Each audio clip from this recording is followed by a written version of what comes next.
Assalamualaikum warahmatullahi wabarakatuh. Perkenalkan, nama saya Zalza Muhammad Syarul dari kelas 10 IPS 3. Di sini saya akan menjelaskan materi tentang fungsi dan peran sosiologi. Selanjutnya, materi yang akan saya bahas dalam video kali ini yaitu yang pertama, hakikat manusia sebagai makhluk individual dan sosial. Bagian kedua, gejala sosial yang terjadi di lingkungan masyarakat. Bagian ketiga, fungsi dan peran sosiologi dalam mengkaji gejala sosial di masyarakat. Nah, di sini saya akan menjelaskan tentang manusia sebagai makhluk individual dan manusia sebagai makhluk sosial. Pertama, manusia sebagai makhluk individual. Kata individu mempunyai makna yang berbeda dengan individualisme dan individualis. Individualisme adalah paham yang mementingkan hak perseorangan di samping kepentingan masyarakat atau negara. Individualis adalah sikap yang mementingkan diri sendiri. Sebagai makhluk individu, manusia memiliki kepribadian yang unik. Dia memiliki penampilan fisik, kemampuan, kebutuhan, perasaan, dan sikap yang berbeda dengan sesamanya. Kata individu dalam konsep manusia menunjukkan bahwa manusia adalah makhluk yang otonom. Sebagai makhluk yang otonom, manusia memiliki kebebasan dalam menentukan pilihannya dan bertanggung jawab atas pilihannya tersebut.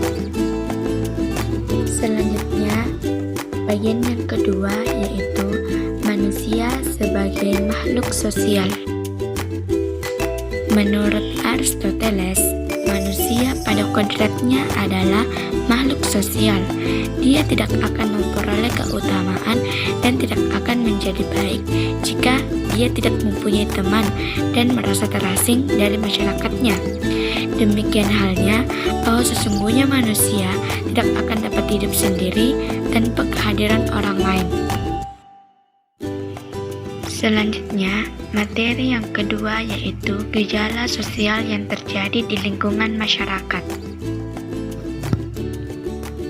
Masyarakat menurut Paul B. Horton dan C. Hahn merupakan kumpulan manusia yang relatif mandiri, hidup bersama-sama dalam waktu yang cukup lama, tinggal di suatu wilayah tertentu, mempunyai kebudayaan yang sama, serta melakukan sebagian besar kegiatan di dalam kelompok manusia tersebut. Adapun pengertian gejala sosial. Gejala sosial adalah peristiwa-peristiwa yang terjadi di antara dan oleh manusia, baik secara individu maupun secara kelompok. Menurut Durkheim, gejala sosial harus dipahami sebagai fakta objektif di luar kehidupan subjektif individu.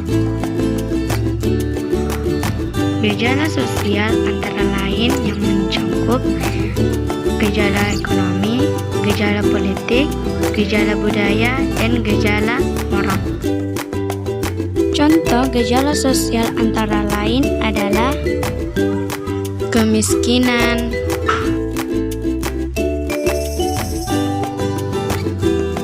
kejahatan, perang, kewirausahaan, dan persamaan gender.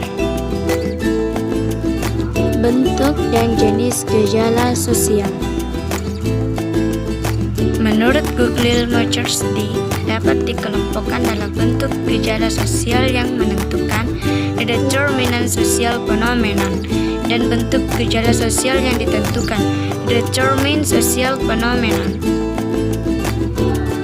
Adapun gejala-gejala sosial menurut Pitirim Aleksandrovic Sorokin dapat dikelompokkan dalam berbagai jenis, diantaranya adalah sebagai berikut.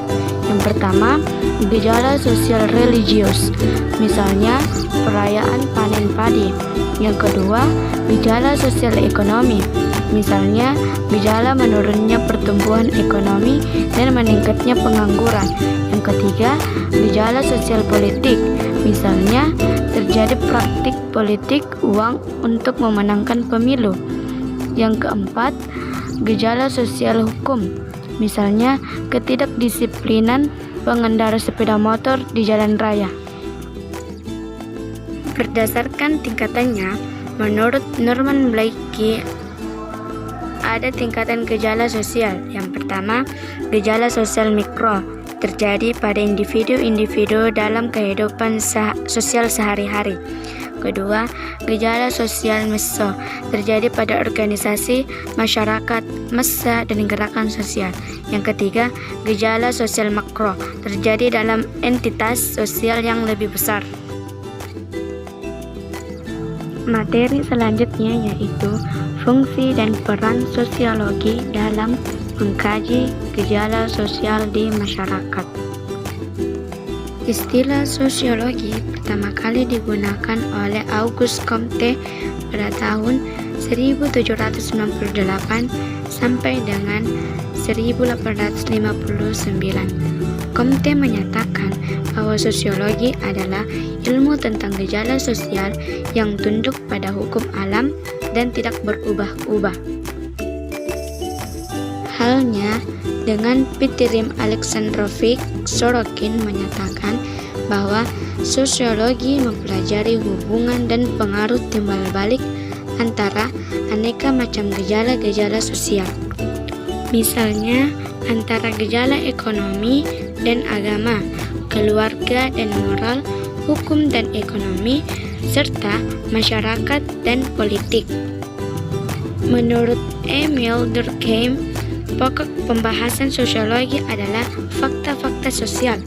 Fakta sosial adalah pola-pola atau sistem yang mempengaruhi cara manusia bertindak, berpikir, dan merasa.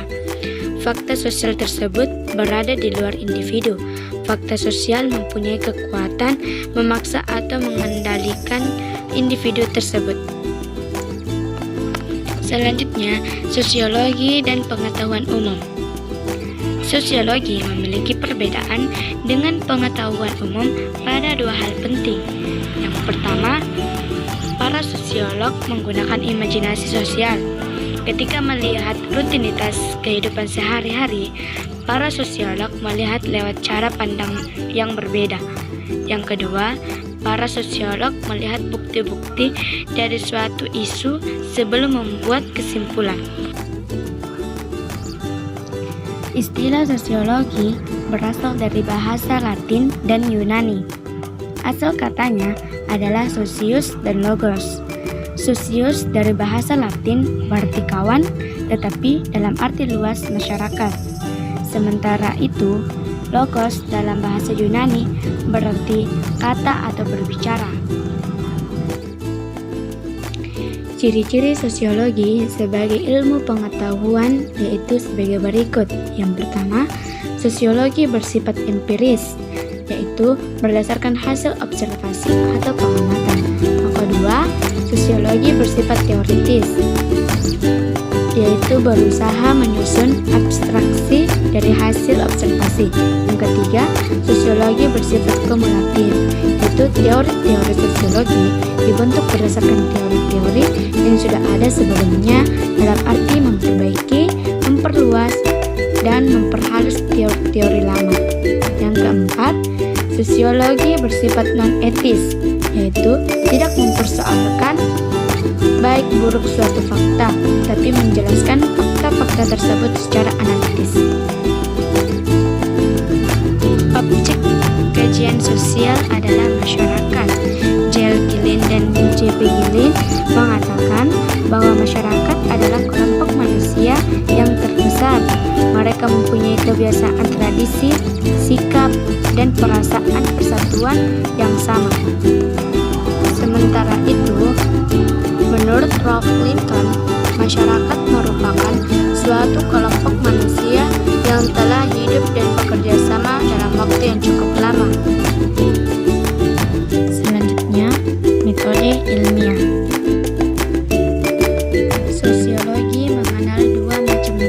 ilmiah. Yang pertama, metode kualitatif, yaitu metode ini dipakai apabila subjek penelitian tidak dapat diukur. Yang kedua, metode kuantitatif, yaitu mengutamakan keterangan berdasarkan angka-angka atau gejala-gejala yang diukur dengan skala, indeks, tabel, atau uji statistik. Hubungan sosiologi dengan ilmu lain. Karena objek sosiologi adalah perilaku manusia, maka sosiologi berhubungan erat dengan keilmuan humaniora lainnya, misalnya sejarah, psikologi, antropologi, ekonomi, politik, geografi, dan ilmu sosial lainnya. Selanjutnya, peran dan fungsi sosiologi. Fungsi atau kegunaan sosiologi, yaitu yang pertama, untuk pembangunan. Sosiologi berfungsi untuk memberikan data sosial yang diperlukan pada tahap perencanaan, pelaksanaan, maupun penilaian pembangunan. Yang kedua, untuk penelitian. Dengan penelitian akan diperoleh suatu rencana penyelesaian masalah sosial yang baik. Nah, yang terakhir, peran sosiologi. Peran sosiologi ini terdapat 4 bagian. Yang pertama, sosiolog sebagai ahli riset. Para sosiolog melakukan riset ilmiah. Tujuannya adalah mencari data kehidupan sosial masyarakat. Yang kedua, sosiolog sebagai konsultan kebijakan. Prediksi sosiologi dapat membantu memperkirakan pengaruh kebijakan sosial yang terjadi. Yang ketiga, sosiolog sebagai praktisi. Beberapa sosiolog terlibat dalam perencanaan dan pelaksanaan kegiatan masyarakat. Dan yang terakhir, yang keempat, sosiolog sebagai guru